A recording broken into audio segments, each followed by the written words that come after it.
everyone, welcome to IK classes with another video on macroeconomics, that is on chapter number 12 balance of payment part number 2. Students, part number 1 में हमने definition of balance of payment, economic transactions and difference between balance of payment and balance of trade किया था, और आज की video में हम करने वाले हैं components of balance of payment.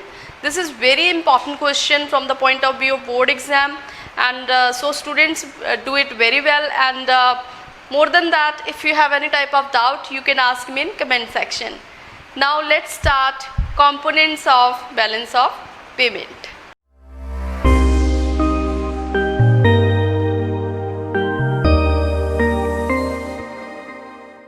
Components of balance of payment करने से पहले एक बार डेफिनेशन रिवाइज कर लेते हैं बैलेंस ऑफ पेमेंट की. बैलेंस ऑफ पेमेंट की डेफिनेशन क्या है?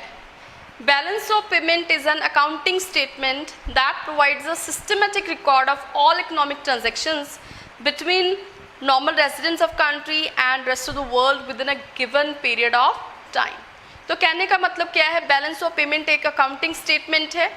एक साल के अंदर जितनी भी इकोनॉमिक ट्रांजैक्शंस होती हैं between residents of country and rest of the world within a given period of time, mean to say एक साल के अंदर, उसका आइटम वाइज रिकॉर्ड रखने वाला क्या है? एक अकाउंट है.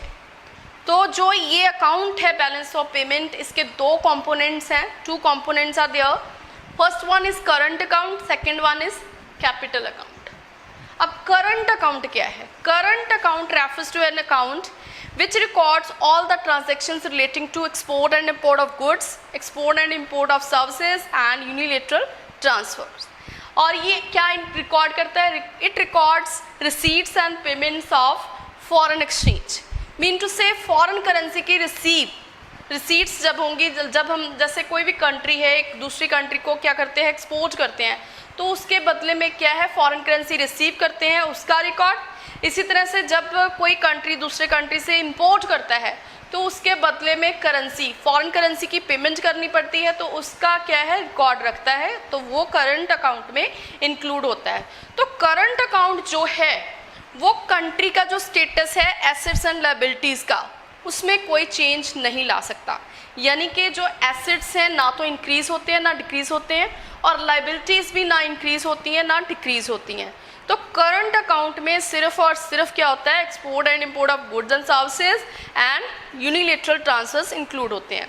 Let's see the components of current account. Current account के 4 कंपोनेंट्स हैं. फर्स्ट कंपोनेंट है export and import of goods. Export and import of goods. अब ये गुड्स जो है वो विजिबल गुड्स हैं. विजिबल गुड्स में मतलब टेंजिबल गुड्स हैं. Those can be seen, touched और मेजर्ड, जिनको हम क्या कर सकते हैं? देख सकते हैं, टच कर सकते हैं और मेजर कर सकते हैं. Like wheat, rice, phones, TVs and machines. तो ये सारी चीज़ें जब विजिबल हैं, इसको हम बैलेंस ऑफ ट्रेड भी बोलते हैं. तो बैलेंस ऑफ ट्रेड जो है वो करंट अकाउंट का क्या हो गया? पार्ट हो गया. तो ये सब करंट अकाउंट में क्या है? इंक्लूड होगा. तो जब इन सब चीज़ों का एक्सपोर्ट होगा तो इसके बदले में फॉरेन करेंसी का क्या होगा? इनफ्लो होगा, यानी वो पॉजिटिव साइड में आएगा, यानी क्रेडिट साइड में आएगा. इसी तरह से सेकंड कंपोनेंट है that is export and import of services. Export and import of services. अब सर्विसेज क्या होती हैं? Those can not be seen, touched और measured, like banking, shipping and insurance. Banking, shipping and insurance, ये सारी services जब export की जाएंगी तो उसके बदले में करेंसी का क्या होगा? इनफ्लो होगा, यानी कि करेंसी की रिसीट्स मिलेंगी, तो वो क्या होगा? करेंसी का इनफ्लो होगा, तो वो हमारी पॉजिटिव साइड में आएगा, यानी करंट अकाउंट के पॉजिटिव साइड में आएगा. इसी तरह से अगर इनका इंपोर्ट होगा, अगर ये सारी जो सर्विसेज हैं इनका इंपोर्ट होगा, तो वो कौन सी साइड में आएगा? डेबिट साइड में आएगा, जो कि करेंसी का क्या होगा? आउटफ्लो होगा. मीन टू से जब इंपोर्ट करेंगे सर्विसेज को, उसके बदले में फॉरेन करेंसी की पेमेंट करनी पड़ेगी, मतलब करेंसी का आउटफ्लो होगा, करेंसी बाहर जाएगी, तो इसका मतलब वो डेबिट साइड में आएगी, नेगेटिव साइड में आएगी. इसी तरह से unilateral transfers to and from abroad. अब यूनिलेटरल ट्रांसफर्स क्या होते हैं? One sided payments. क्या होते हैं ये? वन वे ट्रांजेक्शन्स होती हैं, लाइक गिफ्ट्स हो गया, ग्रांट्स हो गया, पर्सनल रिमिटेंसेस होंगे. तो ये सारे क्या हैं? अगर तो फॉरेन कंट्रीज से आए हैं, इनका इनफ्लो हुआ है, तो वो पॉजिटिव साइड है, इनफ्लो हमेशा पॉजिटिव में होता है, तो यहाँ पे क्या आएगा, ये क्रेडिट साइड में इंक्लूड होगा। इसी तरह से जो अगर ये इम्पोर्ट हुई हैं, अगर हम किसी को भेज रहे हैं गिफ्ट्स एंड ग्रांट्स, तो वो क्या होएगा, वो आउटफ्लो होगा करेंसी का, तो वो किस साइड में इंक्लूड होगा, डेबिट साइड में इंक्लूड होगा, यानी नेगेटिव साइड में इंक्लूड होगा। इसी तरह से income receipts and payments to and from abroad, ये एक तरह की इन्वेस्टमेंट इनकम होती है जो कि इन the form of rent, interest and profit होती है। अगर हम ये रिसीव कर रहे हैं तो वो पॉजिटिव साइड में यानी क्रेडिट साइड में होगा। अगर हम इसको क्या कर रहे हैं, पेमेंट कर रहे हैं इनकी, तो ये हमारा कौन सी साइड में होगा, नेगेटिव साइड में होगा, यानी डेबिट साइड में होगा। तो ये हमारा करंट अकाउंट हो गया। करंट अकाउंट के 4 कंपोनेंट्स हैं, कौन कौन से हैं, export and import of goods, export and import of services, unilateral transfers to and from abroad, इसी तरह से income receipts and payments to and from abroad. तो करंट अकाउंट जो है वो किस तरह का दिखेगा, मतलब किस फॉर्म में होगा, ये इस फॉर्म में होगा। करंट अकाउंट के कंपोनेंट्स इस फॉर्म में होंगे, जिसमें हमारे पास एक होगा क्रेडिट आइटम्स, इस साइड पे हम क्रेडिट आइटम्स लिखेंगे, और यहाँ पे हम क्या लिखेंगे, डेबिट आइटम्स, और यहाँ पे क्या होगा, net credit. Net credit mean to say credit minus debit, यानी जो क्रेडिट आइटम्स का प्लस आएगा और डेबिट आइटम्स का प्लस आएगा, टोटल आएगा, जब हम उनको माइनस कर देंगे तो हमारे पास एंड में क्या बचेगा, करंट अकाउंट बैलेंस बचेगा। तो कैसे लिखते हैं हम इस पे, सबसे पहले जैसे विजिबल ट्रेड है, विजिबल ट्रेड यानी export and import of goods, तो क्रेडिट आइटम्स यानी पॉजिटिव आइटम्स यानी इनफ्लोज कैसे होगा, वो सारा यहाँ पे आएगा, एक्सपोर्ट ऑफ गुड्स। तो लेफ्ट साइड में हम लिखेंगे export of goods, and right side जो डेबिट आइटम्स हैं उसमें हम क्या लिखेंगे, import of goods. Import of goods debit side में ये क्या है, नेगेटिव है, और ये आउटफ्लोज हैं। तो इन दोनों का जो डिफरेंस होगा वो क्या होगा, net export of goods and services, net exports of goods and services. Balance of trade में हमने क्या करा था, एक्सपोर्ट की वैल्यू यानी एक्सपोर्ट की वैल्यू में से इंपोर्ट की वैल्यू माइनस करी थी, तो हमारे पास क्या आएगा, क्या आया था, बैलेंस ऑफ ट्रेड। तो बैलेंस ऑफ ट्रेड क्या होता है, net export of goods and goods, तो ये हमारा नेट क्रेडिट में आएगा। इसी तरह से सेकंड आइटम जो सेकंड कंपोनेंट है, import and export of services, export and import of services, ये हमने इनविजिबल ट्रेड में, क्योंकि ये सर्विसेज इनविजिबल होती हैं, तो ये हम इनविजिबल ट्रेड में लेते हैं। ये हम किस में लेते हैं, इनविजिबल ट्रेड में लेते हैं। इसमें हम इस साइड पे जो हमारी लेफ्ट साइड है, जो हमारी क्रेडिट आइटम्स वाली साइड है, उसमें हम लेंगे एक्सपोर्ट ऑफ सर्विसेज, और जो हमारी डेबिट आइटम्स हैं यानी नेगेटिव हैं, आउटफ्लोज हैं, उसमें हम लेंगे इंपोर्ट ऑफ सर्विसेज। इसमें हमें पेमेंट करनी पड़ेगी, फॉरेन करेंसी बाहर जाएगी, इसलिए ये आउटफ्लो है और ये क्या है, नेगेटिव साइड है। तो इन दोनों का जो डिफरेंस है, इनविजिबल ट्रेड यानी export of services, import of services में से जब माइनस कर देंगे तो हमारे पास क्या बचेगा, net exports of services, net export of services. इसी तरह से जो थर्ड पार्ट है that is unilateral transfers, unilateral transfers to and from abroad, तो इसमें हम लेंगे ट्रांसफर रिसीट्स, जो हमारी क्रेडिट साइड है उसमें हम लेंगे क्या लेंगे हम, ट्रांसफर रिसीट्स। और ये ट्रांसफर रिसीट्स क्या है, ट्रांसफर रिसीट्स क्या होती हैं, जिसमें हमें गिफ्ट्स एंड ग्रांट्स मिलते हैं, मतलब हम रिसीव करते हैं। तो ये हमारा क्या हो गया, इनफ्लोज हो गया, और ये पॉजिटिव आइटम है। इसी तरह से डेबिट आइटम्स, डेबिट आइटम्स में क्या आएगा, ट्रांसफर पेमेंट्स, जो हम भेजेंगे गिफ्ट्स एंड ग्रांट्स, तो ये ट्रांसफर पेमेंट्स हैं, और इन दोनों का डिफरेंस क्या होगा, नेट ट्रांसफर रिसीट्स, यानी हम क्रेडिट में से डेबिट माइनस कर देंगे। इसी तरह से जो लास्ट पॉइंट है that is income receipts and payments to and from abroad, यानी इन्वेस्टमेंट इनकम जो है, investment income in the form of rent, interest and profit, तो ये हमारी आ जाएगी इनकम रिसीट्स एंड पेमेंट्स। इसमें हम इनकम रिसीट्स लिखेंगे, यानी रिसीट्स सारी हम ये लेफ्ट साइड में लिखते हैं, और जितनी भी पेमेंट्स है वो हम कौन सी साइड में लिखते हैं, राइट साइड में। तो यहाँ पे इनकम पेमेंट्स, तो इन दोनों का जो डिफरेंस है वो क्या है, net income receipts, net income receipts यानी क्रेडिट माइनस डेबिट। तो लास्ट में क्या करना है, हमने ये जो क्रेडिट आइटम्स हैं यानी करंट ट्रांसफर्स हैं उनको प्लस कर देना है, इन सब की आइटम्स का टोटल होगा जो, वो हम यहाँ पे लिख लेंगे। और इसी तरह से डेबिट आइटम्स, इन सब का हम प्लस कर देंगे, ये करंट पेमेंट्स हैं, तो करंट रिसीट्स में से करंट पेमेंट्स जब हम माइनस करेंगे तो हमारे पास क्या आएगा, करंट अकाउंट बैलेंस। तो क्लियर हो गया आपको करंट अकाउंट क्या है।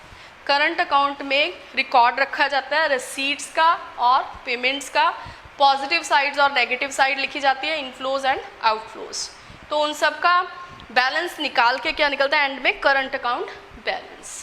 बैलेंस ऑफ पेमेंट का सेकंड अकाउंट है कैपिटल अकाउंट। कैपिटल अकाउंट क्या है, capital account of BOP records all those transactions between the residents of the country and rest of the world which changes the assets or liabilities of residents of country and its government।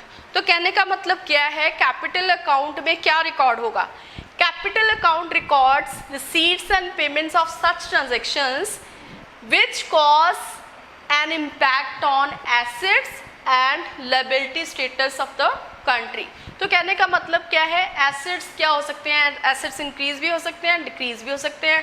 इसी तरह से liabilities जो हैं वो भी क्या हो सकती है, इंक्रीज भी हो सकती है और डिक्रीज भी हो सकती है। लेकिन करंट अकाउंट में ऐसा नहीं था, करंट अकाउंट में एसेट और लायबिलिटीज़ का जो स्टेटस था वो चेंज नहीं हुआ था। इसमें क्या हो जाएगा, चेंज हो जाएगा। तो कैपिटल अकाउंट के जो कॉम्पोनेंट्स हैं वो कितने कॉम्पोनेंट्स हैं, 3 कॉम्पोनेंट्स हैं। फर्स्ट कंपोनेंट है borrowing and lendings to and from abroad. First component क्या है, borrowings and lendings to and from abroad. Second component है investments to and from abroad and third component है change in foreign exchange reserve. तो first component देखते हैं, borrowings and lendings to and from abroad.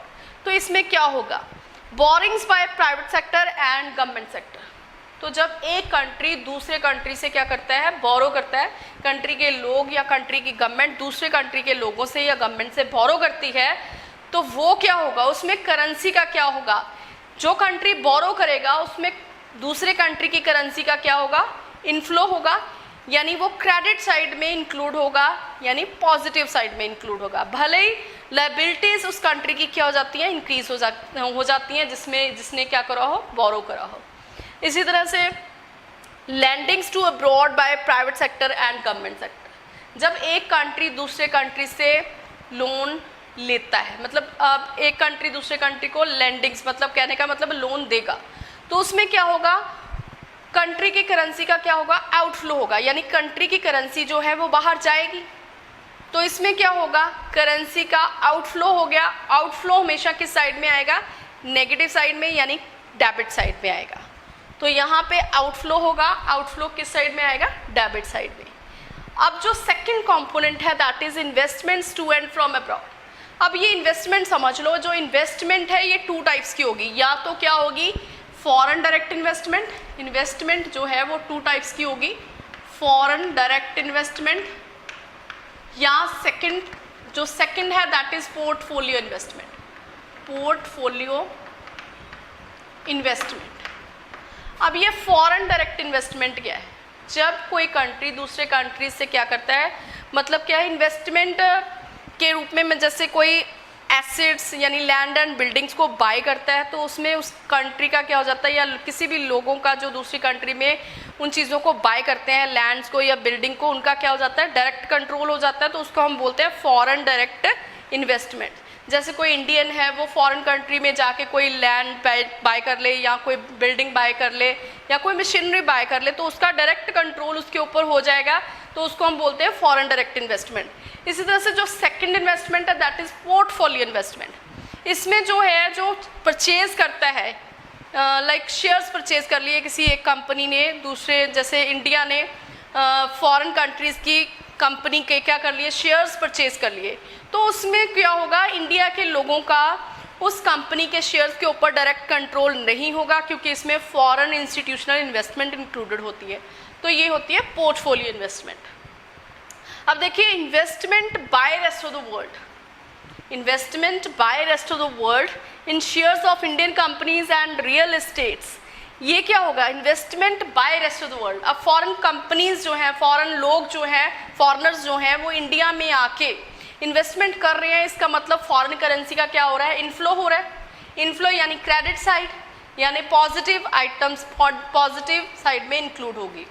इसी तरह से investments by Indian residents, अगर कोई इंडियन रेजिडेंट्स फॉरेन कंट्री में जाके इन्वेस्टमेंट कर रहा है, फॉरेन कंट्रीज़ के शेयर बाय कर रहा है, या फॉरेन कंपनीज़ मतलब रियल एस्टेट्स इन अब्रॉड वो बाय कर रहा है, या उनके क्या कर रहा है, मतलब क्या कह रहा है, फॉरेन कंट्रीज़ में जाके इन्वेस्टमेंट कर रहा है, तो करेंसी का क्या होगा, आउटफ्लो होगा। आउटफ्लो किस साइड में आएगा, डेबिट साइड में आएगा, यानी करेंसी बाहर जा रही है तो नेगेटिव साइड में इंक्लूड होगा ये। इसी तरह से change in foreign exchange reserves. अब ये फॉरेन एक्सचेंज रिजर्व्स क्या होते हैं, हर एक कंट्री का अपना एक सेंट्रल बैंक होता है। सेंट्रल बैंक के पास हर एक कंट्री की करेंसी के क्या होते हैं, रिजर्व्स होते हैं। तो वो रिजर्व्स जो हैं अगर उसमें चेंज आता है तो change in foreign exchange reserves, foreign exchange reserves are financial assets of the government held in central bank.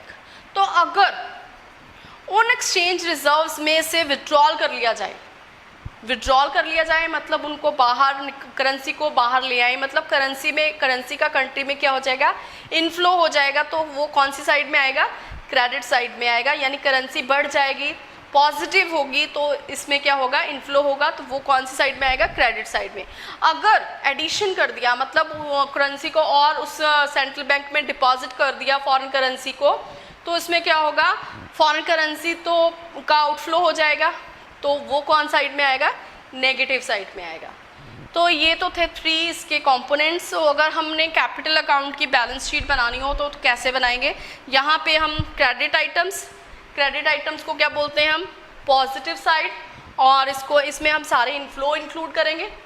इसी तरह से डेबिट आइटम्स, डेबिट साइड को हम नेगेटिव साइड भी बोलते हैं, और इसमें हम सारे आउटफ्लोज इंक्लूड करेंगे। और थर्ड में जो आएगा वो नेट क्रेडिट होगा, क्रेडिट माइनस डेबिट।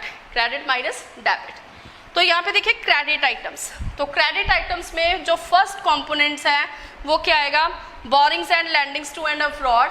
तो यहाँ पे क्रेडिट आइटम्स में क्या इंक्लूड होगा, बोरिंग्स मतलब करेंसी का फॉरेन कंट्रीज से क्या किया है, बोरो किया है, मतलब करेंसी का क्या हुआ है, इनफ्लो हुआ है, तो इसलिए हमने इसको किस साइड में रखा है, पॉजिटिव साइड में रखा है। इसी तरह से लैंडिंग्स, अब ये लैंडिंग्स टू अब्रॉड, ये कौन सी साइड में आएगा, ये हमारी नेगेटिव आइटम्स में आएगा, यानी डेबिट आइटम्स में आएगा, क्योंकि करेंसी का क्या हुआ है, आउटफ्लो हुआ है। इसके बाद नेट क्रेडिट मतलब क्या होगा, नेट क्रेडिट में नेट बोरिंग्स आएंगी, नेट बोरिंग्स फ्रॉम अब्रॉड। ये हमने borings from rest of the world में से लैंडिंग टू अब्रॉड को सब्ट्रैक्ट किया, तो हमारे पास क्या आ गया, नेट बोरिंग्स फ्रॉम अब्रॉड। इसी तरह से सेकंड जो है वो क्या है, investments to and from abroad. अगर हमने इन्वेस्टमेंट जो from rest of the world ली है तो वो हम क्रेडिट आइटम्स में लिखेंगे, और ये क्या है, पॉजिटिव है, और ये कह सकते हैं इनफ्लो है। इसी तरह से इन्वेस्टमेंट्स टू अब्रॉड, ये हमारी डेबिट आइटम्स हैं, नेगेटिव में आएंगी, और जो नेट क्रेडिट होगा वो क्या होगा, नेट इन्वेस्टमेंट्स फ्रॉम अब्रॉड। फिर इसके बाद थर्ड क्या है, change in foreign exchange reserve. तो क्रेडिट आइटम्स में क्या आएगा, इसमें विड्रॉल्स आएंगे, मतलब जो फॉरेन करेंसी है उसका जो लेवल है, उसका स्टेटस है, वो क्या हुआ है, डिक्रीज़ हुआ है। तो यहाँ पे फॉरेन एक्सचेंज रिजर्व्स क्या हुए हैं, डिक्रीज़ हुए हैं, यानी हम विड्रॉल्स को हम क्रेडिट साइड में लेंगे। करेंसी में इसका इनफ्लो हो जाएगा, लेकिन करेंसी के जो रिजर्व्स हैं वो डिक्रीज़ हो जाएंगे, तो ये क्या हो जाएगा, विड्रॉल्स, एसेट्स डिक्रीज़ हो गए कहने का मतलब। तो विड्रॉल कौन सी साइड में आएगा, क्रेडिट आइटम्स में। इसी तरह से डेबिट आइटम्स में क्या आएगा, addition to foreign exchange reserves. Addition mean to say अब हमने करेंसी को डिपॉजिट कर दिया है, तो इसमें क्या है, एसेट्स क्या हो जाएंगे, इंक्रीज हो जाएंगे, लेकिन करेंसी का क्या हो जाएगा, करेंसी कम हो जाएगी, नेगेटिव हो जाएगी, तो ये किस साइड में आएगा, आउटफ्लो में। इसका जो नेट क्रेडिट होगा वो क्या होगा, net changes in foreign exchange reserves.